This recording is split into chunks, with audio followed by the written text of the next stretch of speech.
Alrighty.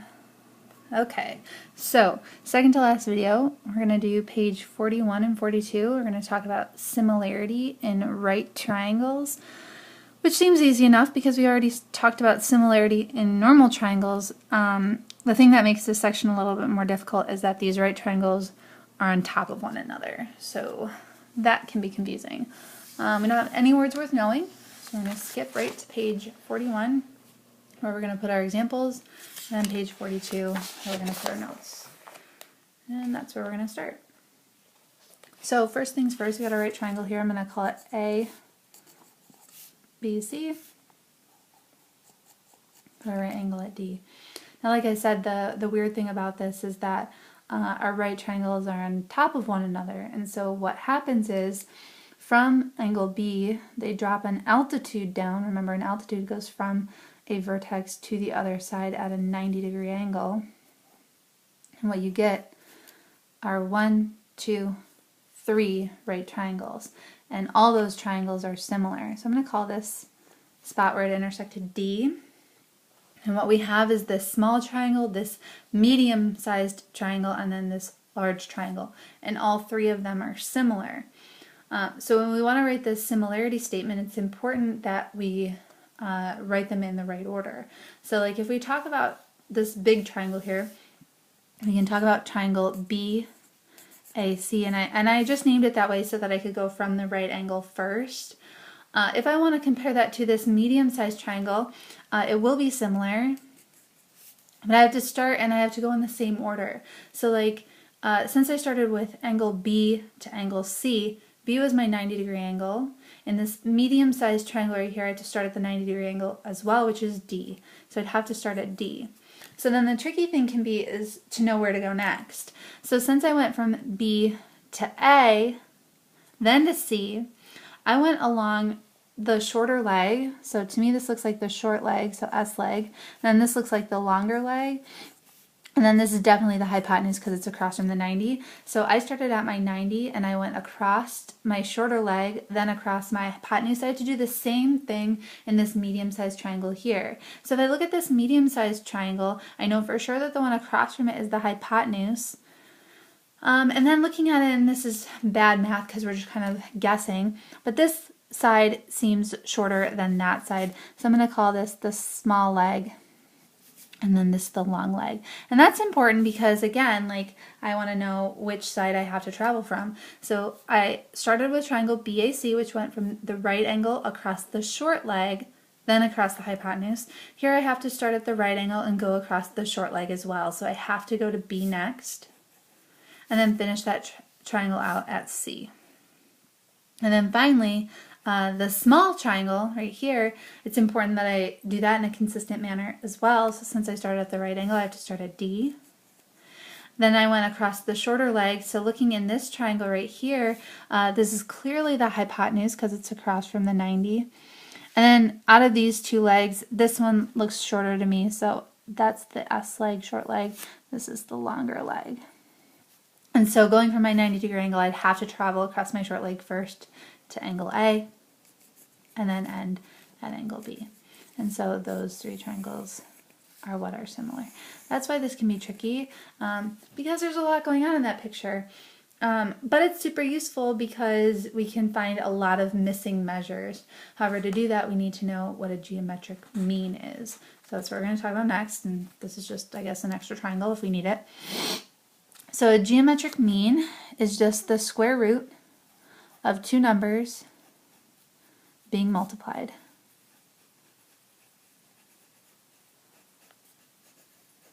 And square roots can be fun because we can simplify square roots. Like if I can take the square root of a number, then I should.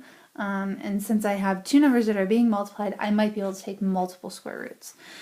So if they ask me to find the geometric mean of 4 and 18, then what I'm doing is I'm taking the square root of 4 times 18. I don't actually want to times them because I'm going to end up with something larger, when right now I could take the square root of something here and make it smaller, which is a good thing. Like I can take the square root of 4. And also, if I think about 18, rewriting that in a sneakier way, there's something in 18 that I can take the square root of. and that's 9. 9 times 2 is 18, and I can rewrite it that way, and that's a good way to rewrite it because I can take the square root of 9. So I can take the square root of 4, we said was 2. I can take the square root of 9, we said it was 3. These things are still being timesed. However, I can't take the square root of 2, so I'm still timesing by the square root of 2 because I don't know it. And then we can just simplify here because things that are being multiplied outside the root can be multiplied. And then things inside, well, there's nothing to multiply inside, so just square root of 2, so 6 square root of 2. So the reason that that might be confusing to you is because we haven't simplified square roots in a while, like since Algebra 1, so that might be something we have to practice. So we have another example like that. Find the geometric mean of 15 and 20. So we're just taking the square root of those two numbers being multiplied, so 15 times 20. Except I don't actually want to multiply them because I want to try to take the square root if I can. Now neither of these I can square root, but I might be able to rewrite them in a sneaky way so that I can square root. 15 I don't think I can because 15 is just 15 times 1 or 5 times 3. But I'm going to rewrite it as 5 times 3. And you'll see why in a second. 20 I could rewrite as 1 times 20 or 2 times 10. Or 4 times 5, and that one is probably the best because 4 I can take the square root of. So if I do that, it's 2. I can't take the square root of any of these other numbers. So I still have the square root of 5 times 3 times 5. However, 5 times 5 is 25, and I can take the square root of 25. I can't take the square root of 3 though, so that's going to stay there, and then we still have this times 2 thing. So the square root of 25 is 5, and so we end up with 5, the times 2, and then I couldn't take the square root of 3, so just square root 3. So really we have 10 root 3. Okay, and those things are important, like I said, because when we have these similar right triangles that are on top of one another, we have two theorems that help us find a lot of the lengths, in fact all the lengths if we need to, on those triangles there with that one altitude in the middle. So we have our two geometric mean theorems that we'll talk about, and then we'll do some examples on the previous page. So in a right triangle, the altitude from the right angle to the hypotenuse, which is what I drew right there, divides the hypotenuse into two segments. Those segments are not equal. They're just divided into two segments. We got a short leg and a long leg, okay? The length of the altitude is the square root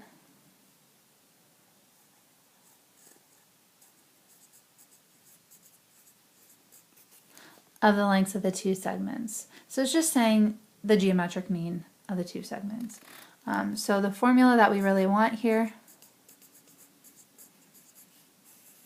looks like the altitude is equal to the square root of the two segments. So segment 1 times segment 2. And now that's not very descriptive without a picture, so let's draw our right triangle. We drop our altitude. So here's our altitude. And it splits it into two segments. So we can call this segment 1 and this segment 2. And so that's the formula we get. The altitude is equal to the square root of the lengths of the two segments. Segment 1 times segment 2. Okay, and we'll practice with that. The other geometric mean theorem that we have is that the length of each leg of the right triangle is the geometric mean of the lengths of the hypotenuse and the piece of the hypotenuse that is adjacent or closest to the leg. So again, that's kind of confusing, and so we'll draw a picture. We have a right triangle. The length of each leg, so here's our leg. Let's talk about this leg. We could talk about either one, it wouldn't matter. And so again, we have our altitude. So the length of each leg of the right triangle is the geometric mean of the lengths of the hypotenuse, which is the whole thing, and the piece of the hypotenuse that is adjacent or closest to it. So this segment right here, that's the piece of the hypotenuse that is closest to the leg. And so the formula that we want is the leg is equal to the geometric mean, which is the square root of two things being multiplied. Those two things are the hypotenuse times the segment closest.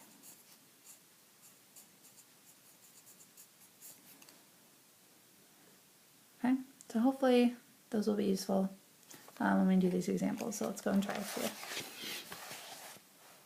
Alrighty, so solve for x and solve for y.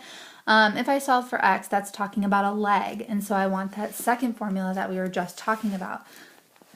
The leg, so if we're doing x first, that's a leg, is equal to the square root of the hypotenuse times the segment closest to it. So the leg is x equals the square root of the hypotenuse, which is this whole thing, which is 9, times the segment closest to it, which is 4. And so then we just simplify, and I can take the square root of both of those. The square root of this is 3, the square root of that is 2, and so x is 6. For y is the altitude. So if I solve for y is the altitude. That's our first geometric mean theorem, where we're talking about the altitude. The altitude is equal to the square root of the two segments, segment 1 times segment 2 of the hypotenuse. So our altitude here is called y. It's equal to the square root of the two segments of the hypotenuse, so 4 times 5. I'm not actually going to multiply those because I can take the square root of 4, it's 2. I can't take the square root of 5, so I'll just leave it. And so y is equal to 2 root 5. Okay, these are all similar, so I'll do one more. I'm going to do example 4 maybe. Maybe I'll do them all, we'll see. I don't want this video to be too long, but we'll skip 3 because 3 is the same as 2. So let's go to 4. There is no y to solve for here, so we'll just get rid of that. X is talking about the altitude. So I'm going to use my altitude formula, which is altitude is equal to the square root of segment 1 times segment 2. So the altitude here is called x. It's equal to the two segments. So they didn't label that one, but they did tell me that this whole thing is 50. If this part is 40, then this part must be 10, because the whole thing is 50. So segment 1 is 10 units long, segment 2 is 40 units long. I can't take the square root of either of those. However, I can simplify this. Like 40 is really just 4 times 10.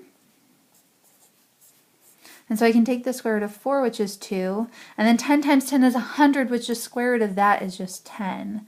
So x ends up just being 20, which is pretty darn cool. And there is no y to solve for. Okay, example 5, we got 3 things to solve for. So I'm going to start with y just because it's our altitude like we did in the last one. That is equal to the square root of the two segments, so 1 times 4. I know the square root of both those. The square root of 1 is 1, the square root of 4 is 2, and so y is just 2. Okay. Next I'm going to go to x, I suppose. X is a leg, and so the formula for leg is equal to the square root times the hypotenuse. The whole hypotenuse here is 5. Times the piece closest to that leg, which is 1. So the square root of 1 is just 1. The square root of 5 I can't take. So x is just the square root of 5.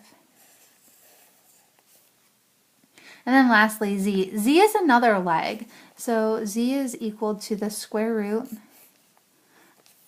And I'm using the leg formula, so the hypotenuse, which was 5, times the piece closest to z. Now the piece closest to z is 4. So now I'm timesing by 4. And I can take the square root of that, it's 2. I can't take the square root of 5, so I leave it square root of 5. And so z is 2 root 5. So number 6 is similar to 5, so I think I'm going to skip that and I'll go to 7. So I have 2 x's here.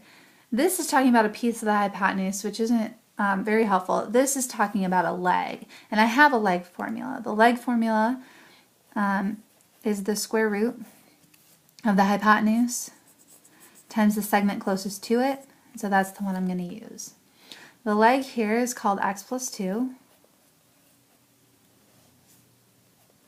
square root. The hypotenuse, we'll talk about that in a second, times the segment closest to it, which is just x. So the hypotenuse here is this whole thing. Remember back here we said the hypotenuse was this whole thing and it was 5. So what we're doing there is we're adding 1 and 4. So what we need to do here is add 5 and x. Now you can't actually add them, so you just write it. 5 plus x, like that. So this ends up being something kind of crazy.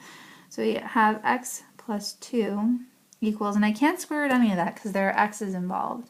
So square root of x times x, which is x squared, and x times 5, which is 5x. And so now the problem is that I have this square root, and so I have to get rid of that. So I square both sides.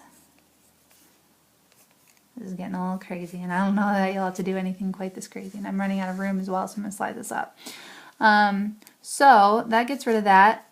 All I have left now over here is x squared plus 5x, but I do have to square this, which means that I'm doing x plus 2 times x plus 2, so I'm foiling, like x times x is x squared.